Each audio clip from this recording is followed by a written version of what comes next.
Well, hey guys, Brian here with Texas Country Today podcast, and man, do we have a fantastic guest with us today. Mr. Adam Hood is with us, and Adam, I think everybody can see us. Go ahead and say hi real quick. What's up, everybody? What's up, Brian? How you doing, buddy? Man, I'm doing good. Before we get into your whole, I guess, with us talking, I just got to say a quick word about our sponsors. First one, of course, I want to say thank you to is Texas Select Beverage Company, makers of non-alcoholic beers, teas, sodas, all that good stuff. And then we've got R. Watson Boots, the makers of some of the finest cowboy boots out there right now. Sharp Supply Leather Company, making some of the nicest, finest guitar straps, DAP kits, you name it. If you want to take a look at some of his work, go look at Josh Ward, Dusty Motes, Randy Brown, any of those guys, and they've all got a Josh Sharp leather strap on them. Then we've got smithmusic.com, the pioneers in music distribution, digital distribution. And then Fort Worth Camera, if you're in the Fort Worth DFW area and you're needing professional grade camera or video equipment, they will hook you up with some of the best customer service and best pricing. Last but not least, Cinco Microphones. Cinco Microphones provides all the microphones for Texas Country Day podcast as well as Texas Country Music News. So without further ado, I had to get my little spiel out there to keep this thing afloat. But Adam, man, how you doing? You been staying busy? Been trying to stay as busy as I can. Still gainfully employed, and I appreciate that. And that's good. So everything's good in my world. Well, we were talking right before I actually hit the record button. You played the Opry last October and then this February. What's that kind of like? I mean, for country music, that's kind of the biggest stage there is in a lot of ways. I mean, it really is. You know, after doing it, I realized what a gateway it really is into the whole world of country music. I mean, Jason Eady played it pretty recently around the same time I did, and I think he either has gone back or is going back soon. But yeah, it's just a great opportunity, and like I said, just things were different after we played it. You know, it's one of those things where they mention it in introductions and things like that, you know, so it was a real great experience, a real privilege. Well, cool. Well, for those that don't really know who you are, because I've been following you for a long time, but I'm sure there's somebody out there that doesn't quite know who you are. Can you tell people a little bit about your background, how long you've been in the industry, and some of the stuff you've done? Well, I'm originally from Alabama. I started coming over to Texas in 2004. I went and made a record in Los Angeles around 2007, which was kind of my introduction to Texas and the music scene and Texas radio and things like that. Traveled around just playing everywhere that would let us play.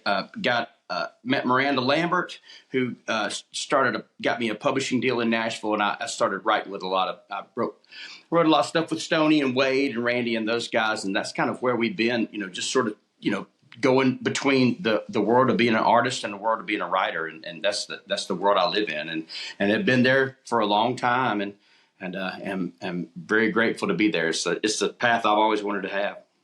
Sure. Well, I guess I didn't know you did some writing with Randy and Wade and Stoney and those guys. So,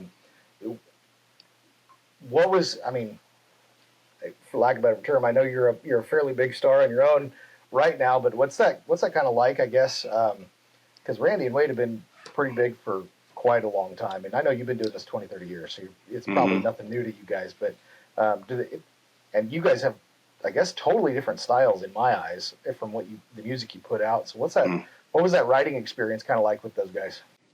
Well, I mean, as far as writing songs for other people, it's really the thing that I've always wanted to do. And it still is the thing I enjoy the most. I mean, I like the challenge of collaborating with other people. I like to sort of dig into other people's styles and stuff like that. Sure. And so it's a fun process. It's fun to get to know somebody that way. It's fun to challenge myself and get outside the box and do different things from what I would normally do. It's an interesting world just because of the fact that you sort of you set yourself up to. It's almost like rejection is inevitable, but at the same time, That's a good I way to like put it. it. Yeah, it is. It is. It's just what you got to deal with. But I enjoy it, and I, like I said, I've written with a lot of different guys, and I guess Stoney was one of the first people that in the Texas music scene that I wrote that song Wiregrass on his Velvet album, and then had some just success here and there with like Little Big Town. Miranda recorded one of my songs, and then ever since then we've been doing. I got some Whiskey Myers cuts and things like that. So we've got Very cool. yeah a lot of writing. I've done a lot more writing than I have done actual playing as far as like in with others. That's kind of interesting. So we one of our earlier guests on the podcast was Jamie Richards, and Jamie Hmm. time in Nashville, he was a staff writer for Curb, and Right. the way he put it was, there's 100 doors you got to open to go make that jump from being a staff writer to being a big star, and he goes, I think I opened up 99 of them, and then I was done.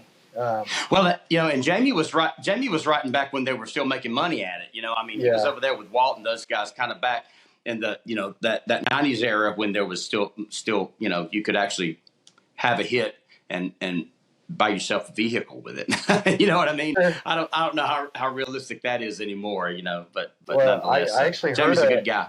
I heard a stat the other day from, I think it was on the 10-year town podcast, Uh huh. and they were talking about basically back in the 80s and 90s, there was in Nashville sometimes upwards of 300,000 writers that were writing songs nonstop, and but there was only like 5 labels, and Right.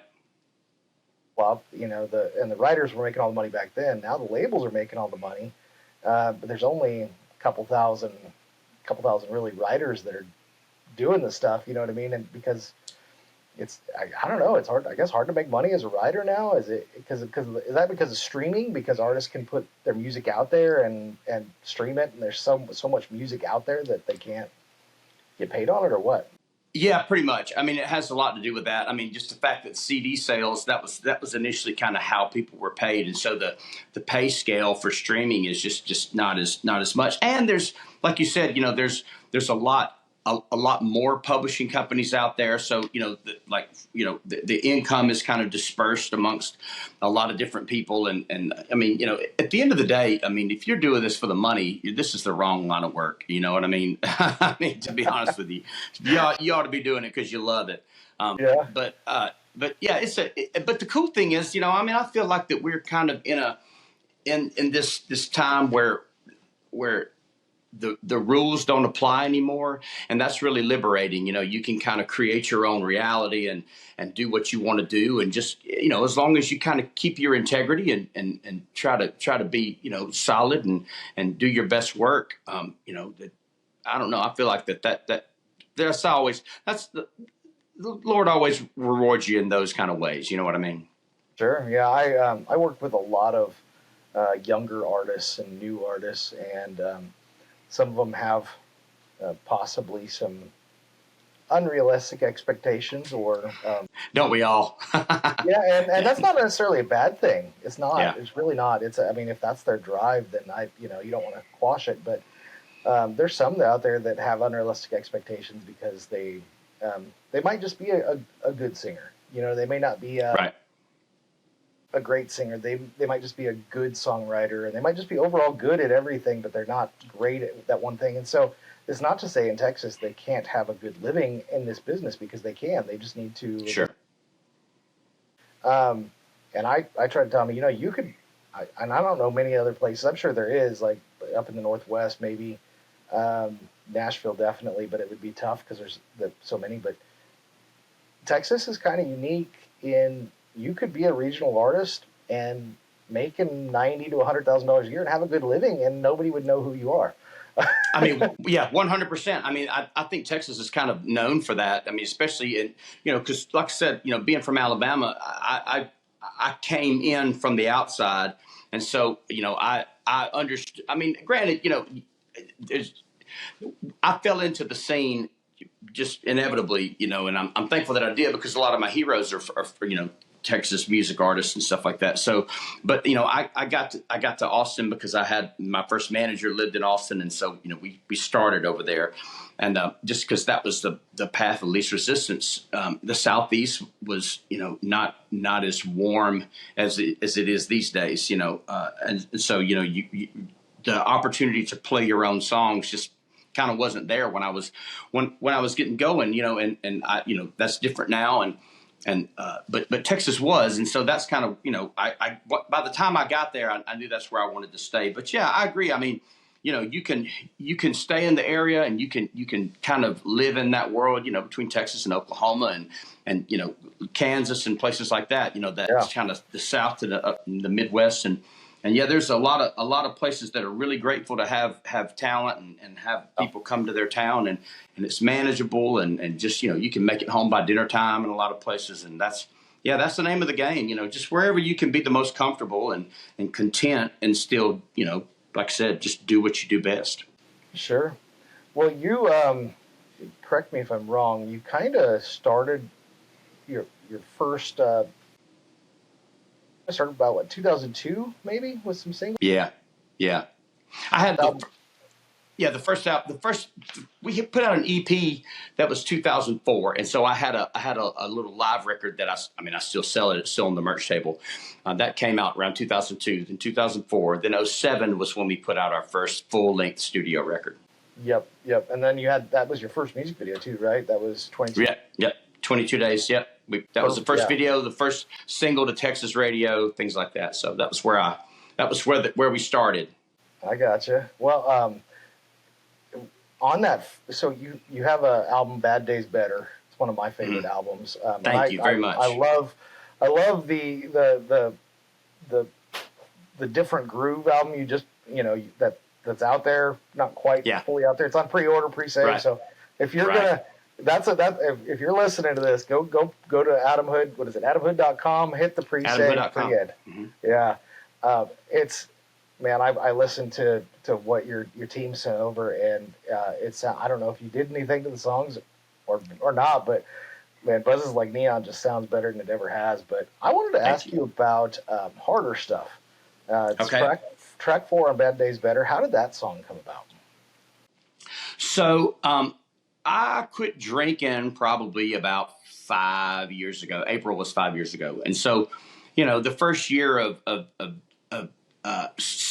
quote unquote sobriety was, is always a challenge for anybody. I mean, honestly, the first month was a little tough. And then, a month of not having a hangover changed everything. I said, every day I don't have to wake up hungover is a good day as far as I'm concerned. And so, but it was one of those things where I was a little scared to get out in front of people, and scared to kind of hang out at after parties and things like that. And so I was at a benefit in Fort Worth, and I was hiding in my hotel room, just trying to just not get in the middle of stuff. And my buddy Davis Nix came in. He said, "I got this idea," and he played it for me, and it was a chorus. And so I thought, wow, and it's not the platform. I never wanted that to be my soapbox. That was, it's not for me to. I'm not here to tell anybody how to live. But at the same time, it was something that was happening. And you write what you know, and you write what you live, and so that song kind of fell in my lap, thanks to Davis, and so we finished it the next day, and then when we recorded the record, Brent Cobb produced the record, and Brent's one of my best friends, and after a lot of conversation, we decided to go down to Macon, Georgia, and record it in Capricorn Studios. Blackberry Smoke was the band, and so we that was the one song that wasn't quite finished. We had a second verse that we just kind of decided to change up. And so Charlie Starr, who is the lead singer for Blackberry Smoke, Charlie and Brent and I finished that song and went in and recorded it the next day. And then Brent got Miranda to come in and sing on it. So yeah, I mean, just the song just kind of, we finished it up, and it kind of made a life of its own, really, which is really, that's kind of special, man. I get a lot of messages from people a lot that talk about how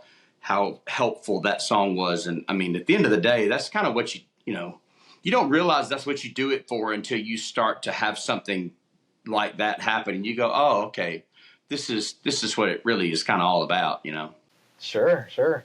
Well, and then you've got two other songs that I guess are just some of my favorites to just jam to. They're on my regular playlist, but Way Too Long is one of them. Thank you. Yeah, is that been? I don't know. Is that just me that likes Way Too Long, or is that kind of like a big request for you? Yeah, that's my stamp. That's the one that everybody kind of. We start playing that one, and everybody kind of gets out and starts dancing to that one. Sure. That was the thing coming over to Texas.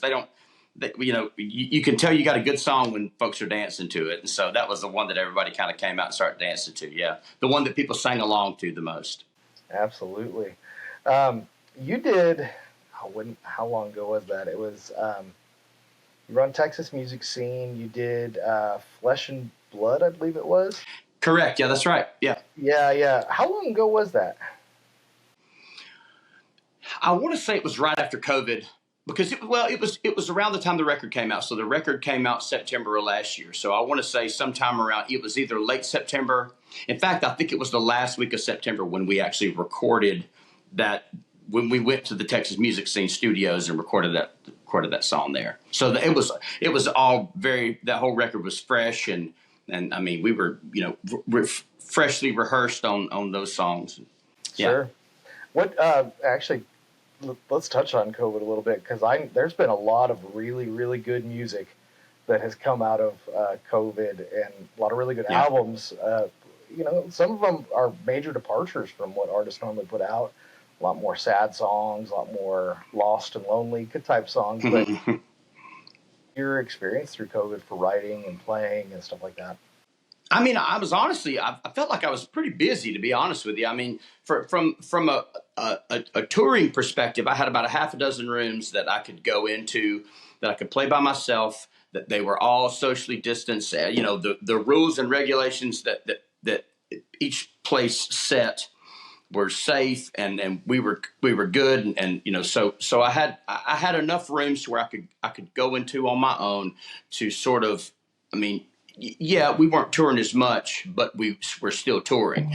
And then from a writing perspective, I mean, I because of the fact that I co-write so much, I wasn't really, I hadn't really written a lot of stuff by myself. In fact, I mean, probably the 3 or 4 years before COVID, I don't think I'd written a song at all by myself. And I think I wrote somewhere around 8 in a few months, you know what I mean? So I had a lot of time, which is just like everybody else, but it was a good lesson. And I had some friends that started some writers groups, and then the sequestered songwriters thing. That in itself, that was, I mean, I don't think I missed a Monday. And so that was every Monday. That was 52, the whole year.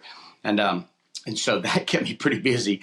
And that was the thing. It was like, we would pick an artist, and then we would learn a song. And so, just the learning and the time that it took to sort of invest into that whole sequestered songwriters thing, that in itself was a good exercise in absorbing music that you normally wouldn't absorb. I mean, Aretha Franklin songs and things like that. So it was, I mean, looking back on it now, it was really a beneficial time, to be honest with you. I mean, it really kind of helped me strengthen some weak areas creatively, and get some juices flowing that wouldn't have happened in another scenario. I gotcha. Well, you're a pretty musically talented guy. I know you got a couple guitars behind you. Are you mainly a guitar player, or you play piano? I figure Yeah, I figure once I master the guitar, I'll go move on to something else. But I'm not quite there. I But gotcha. yeah, the guitar is my first love, though. I mean, I play harmonica and stuff like that. Like, most. I mean, everybody.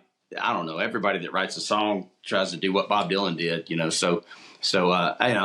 pick up a few things. I've got a piano here and got a mandolin and stuff around the house. So I tinker, but yeah, guitar is kind of that's the tool that I use to for my creative process. I gotcha. Are you more in the acoustic, the classical, electric? What's your poison? I teeter between acoustic and electric. It kind of just depends on which guitar I'm in love with. I've got a Martin that I'm really in love with right now, and so the acoustic stuff is the thing that I love. But man, I mean, for a long time my acoustic set solo was half my set was just played me and my Telecaster. So I feel like there's it all depends on the song really, and the vibe of the tune. I mean, I've seen a lot of guys do it just by themselves electric, and they pull it off really well. And it all depends on the song, really. I gotcha. Is there I I don't know if you've ever done any work with him or not, but God, I feel like you and Josh Weathers are you know kindred souls in a lot of ways, just in your music style and whatnot. Have you ever done any work with Josh at all? Well, thank you for saying that. That's awful high praise because Josh is a super talented guy, man. I mean, he's a super talented guy. Yeah, I mean, I know Josh, and we've done some shows together and have played just cross paths a lot. We've never written together, and I would by all means be more than willing to do it. But yeah, he's a great guy. The guy's a salt of the earth, and so yeah, I think a lot Yeah, of it. yeah. Well, what is you kind of you made a statement that you're kind of master of your own destiny at this point, which is a good place to be as an artist. I agree. Hmm. You can kind of pick and choose where you want to play and how often you want to play and all that good stuff. Right. But is there a venue out there that you just haven't played yet, or that you would it's on your bucket list to play? Could be anywhere. I mean, man, I've played some great places. I mean, I would say that Red Rocks would be the great place. I feel like a lot of buddies have been kind of going through that area. But I was on this thing called the Willie Nelson Throwdown Tour. That's actually it right there. Yeah. And I was part of the Bluebird Songwriters. There were three stages, and so it was the Bluebird stage, and then there was a side stage, and then there was the main stage. And so we actually went through Red Rocks and played there. So I kind of have already played it, sort of. You know what I mean? Like Yeah. everything in my life is kind of like, well, I kind of already did that. Not really, kind of. I was there, played two songs. You know what I mean? Things like that. So, Yeah. but I mean, there's always a higher level. There's always, you go in and do something like that, then you want to go in as direct support for somebody, and then you want to headline your own thing. So, I mean, honestly, that's kind of the goal. I mean, I think we just want to get to a place to where I feel like that where I am right now, I'm a good solid 45-minute direct support. Like we could kill it there, but I the gotcha. goal is now to get to, we want to be able to get our own 90 minutes, our own 120 minutes in there. So Sure. So what do you think is the next for someone? Because I would say there's not a ton of artists that are in your exact position. There's some that might be close coming up still. There might be some that were up there and on their way down. Winding things down because that happens sure. too. But is it all just hard work, or is it also just knowing the right people and knowing what to do to get to the next level?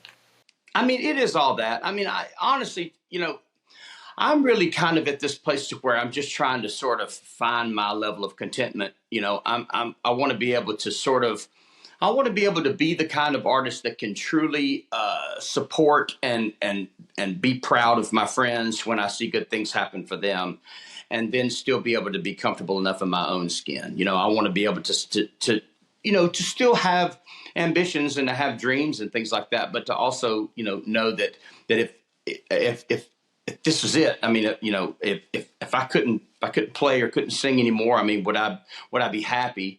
And if I can, and I can't always answer that as a yes every day, but the days that I can't, I try to write down, all right, so what's keeping you from being that way, and just write it down and try to figure out how to make it happen, so that that I'm I'm being true to the gifts that I've been given, and so that's really kind of, I mean, because like you said, I mean, the way that my career's gone, I've done these things that have been, someone could say, "Nah, you didn't do that," and then other people could say, "Yeah, it looks like you did it to me." You know what I mean? Yeah, And so yeah. it's all my path and my career path and my choices and the decisions that I've made.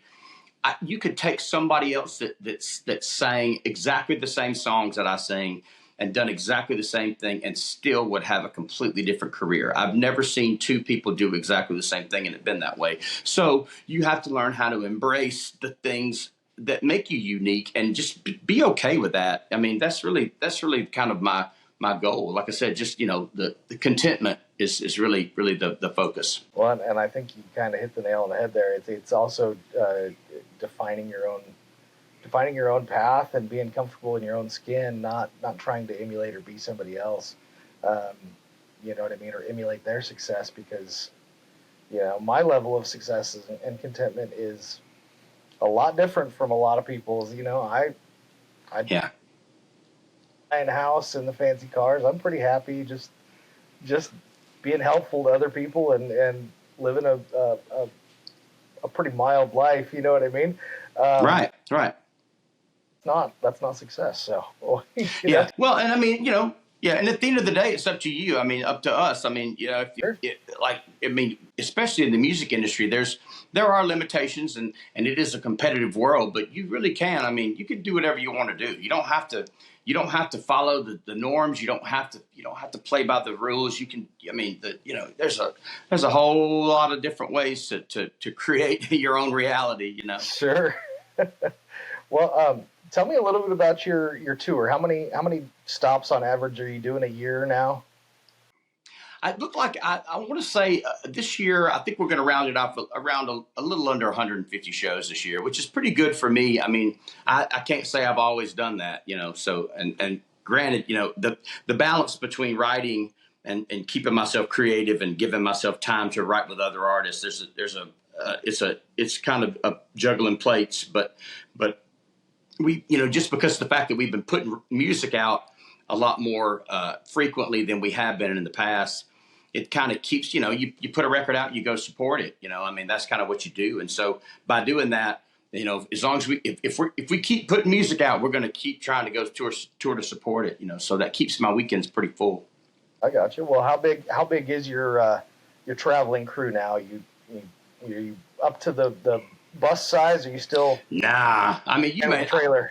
Man, I remember Tony Joe White. If you remember, you know who Tony Joe White is. I remember we opened for him at City Stages in Birmingham. I mean, gosh, this was 15 years ago, and he was driving around in a Dodge pickup truck. You know what I mean? I mean, that changed my impression on what it takes to be successful. So I mean, Sure, sure. yeah, I mean, I got a really good band.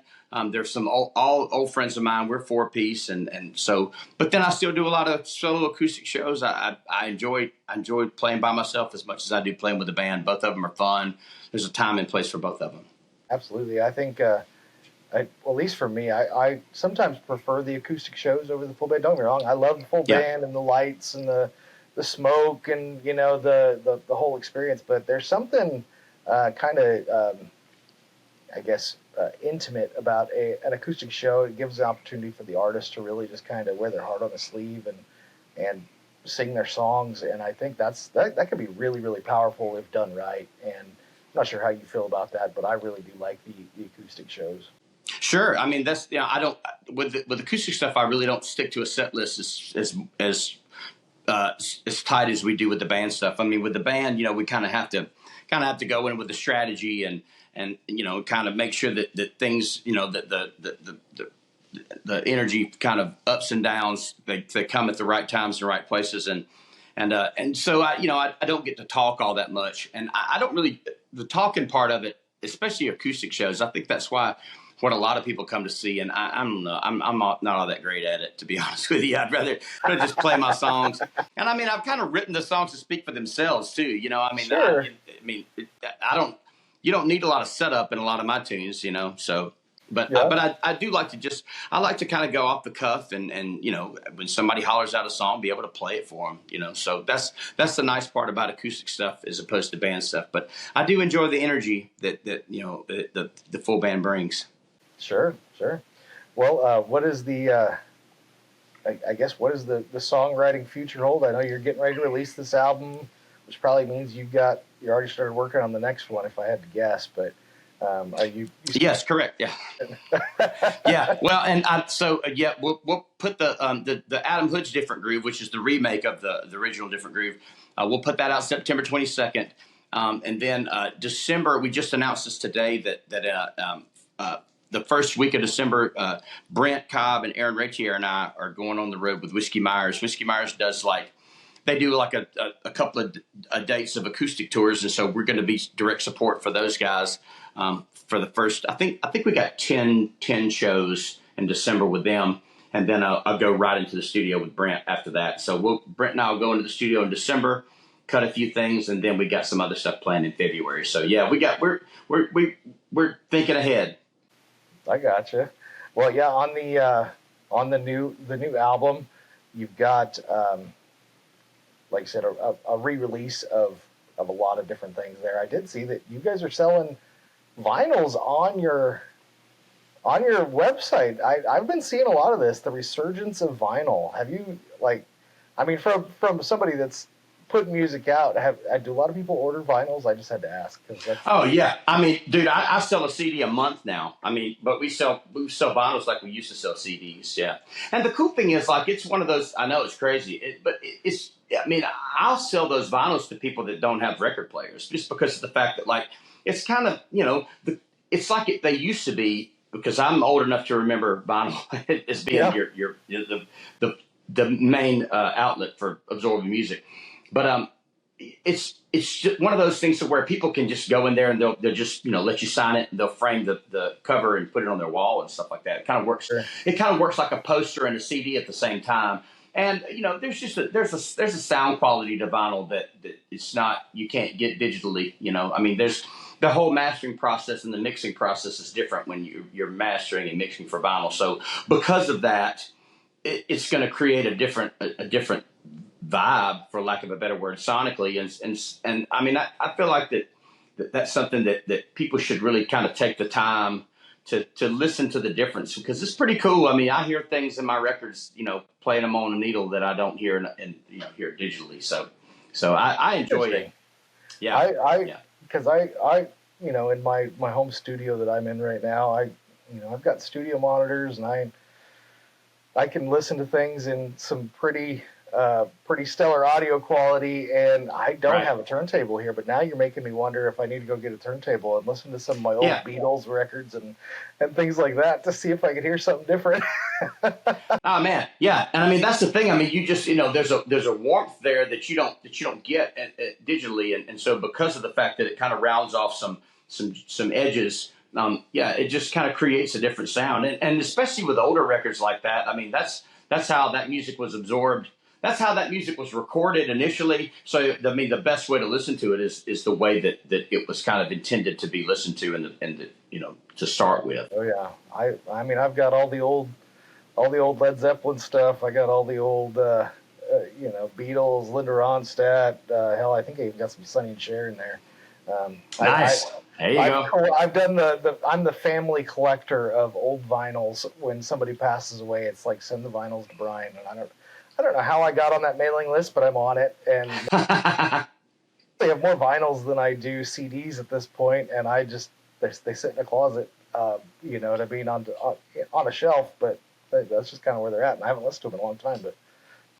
Well, and I mean, and they're still making turntables, and that's the cool thing about it. Like you can order a turntable on Amazon, but sure. I mean, I've got this old one right here, and that one sounds great. But there's also, I mean, a couple of $100 will buy you a really nice turntable that's modern, but also still analog too. So sure. There's a lot of possibilities with vinyl.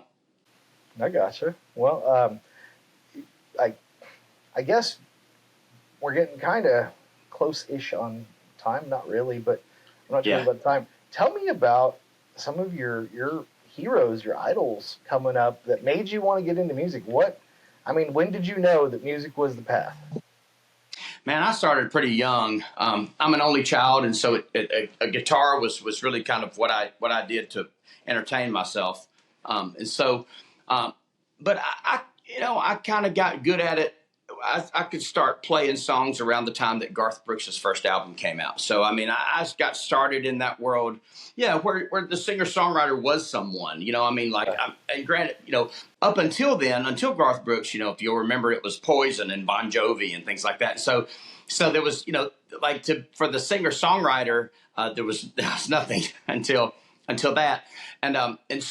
And granted, I started out in church like most of us do, and there was a lot. I was really into like Stephen Curtis Chapman and stuff like that. Sure. Which is I learned how to play guitar from a lot of those songs, but didn't really learn how to write, or didn't really absorb writing until Garth Brooks. And so I got started there, and then when I was in high school, my mom brought home a cassette tape of John Hyatt's "Bring the Family," and that was right when Bonnie Raitt there's a song on that album called "Thing Called Love," and it was one of Bonnie Raitt's hits. And that was the first time I'd ever heard someone who wrote the song play it on their album. I didn't know you could do the both. I always thought Garth Brooks wrote those songs. I thought Bonnie Raitt wrote those songs.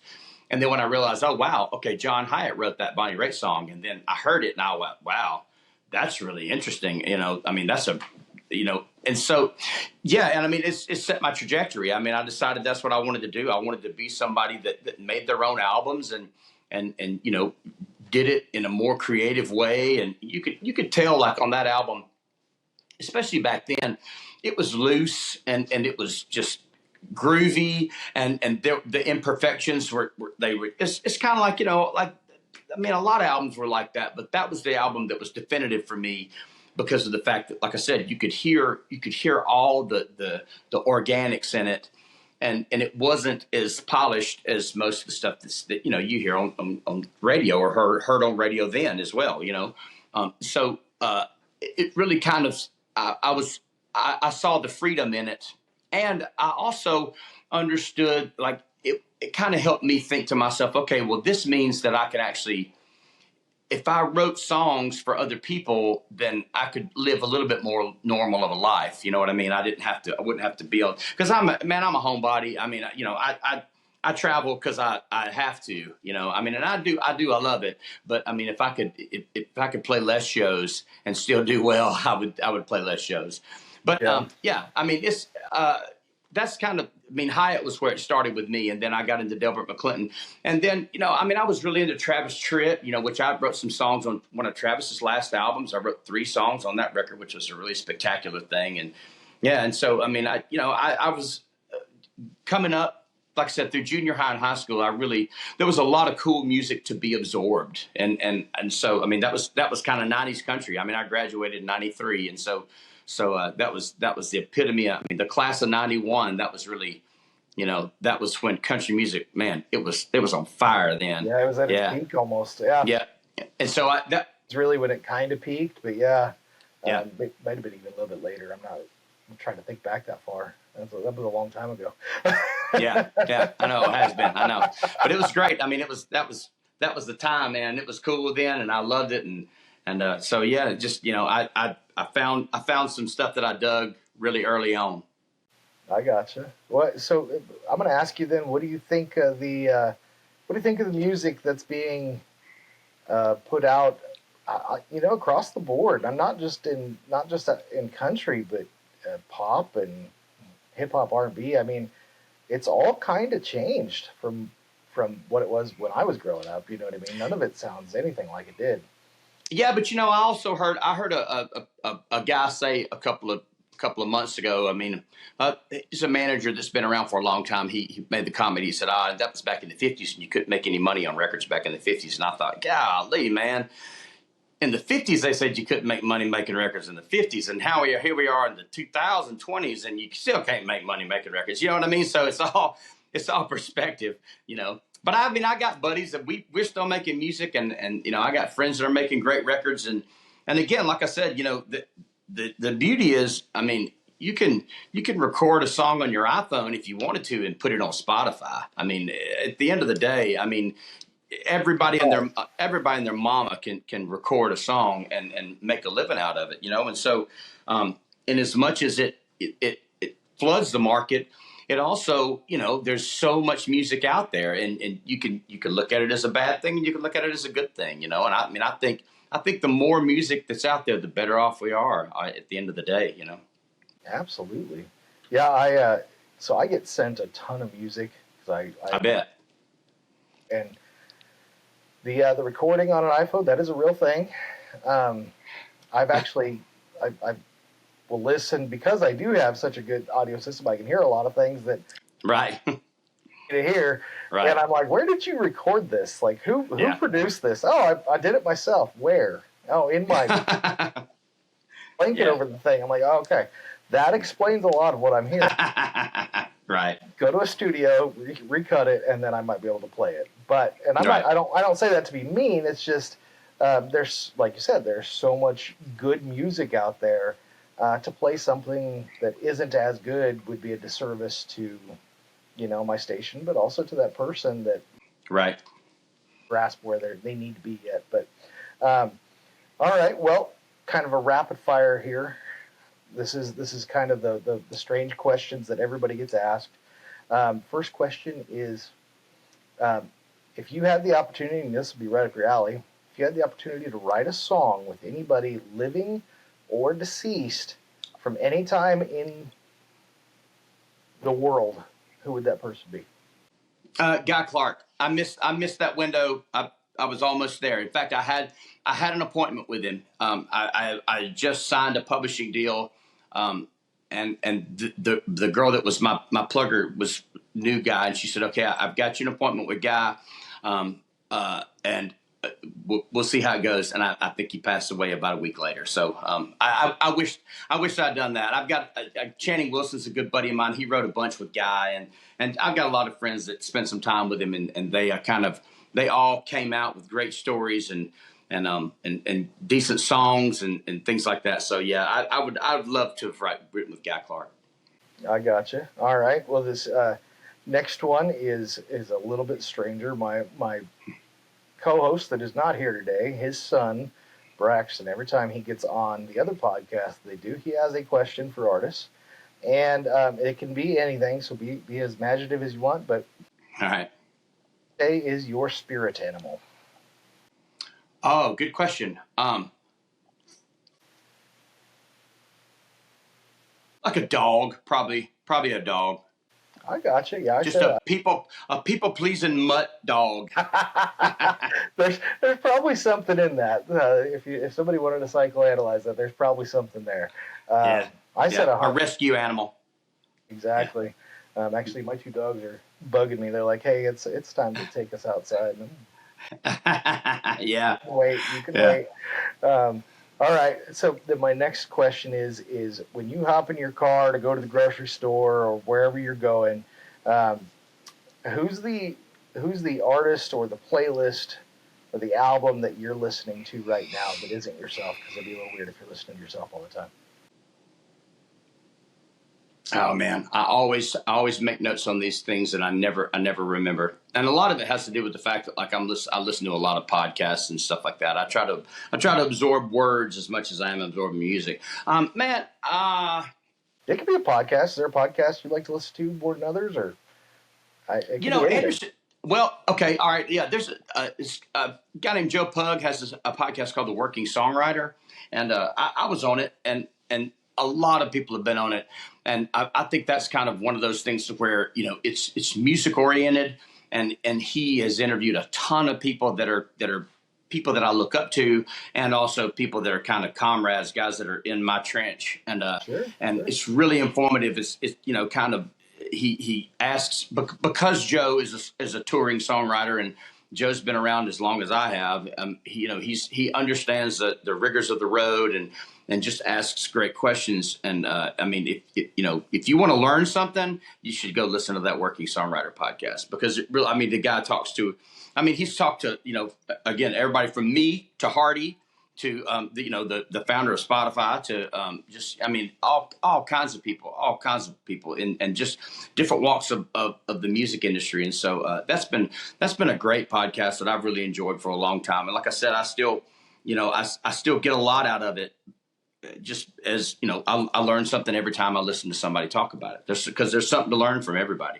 Oh, absolutely. And it may not be totally transparent, but the majority of the people that I think listen to this podcast are kind of that up and coming kind of artists. And so if you go back and you listen to the podcast I do, a lot of it covers getting into the business and just kind of how realistically the business is, but at the same time realizing that artists are just human beings, and that's kind of the biggest thing. And yeah, that you're not as weird as you feel like you are sometimes. And that's the thing. I mean, it's a cool thing to do because coming up, I mean, there was no access to interviews and things like that. I mean, yeah. there was no.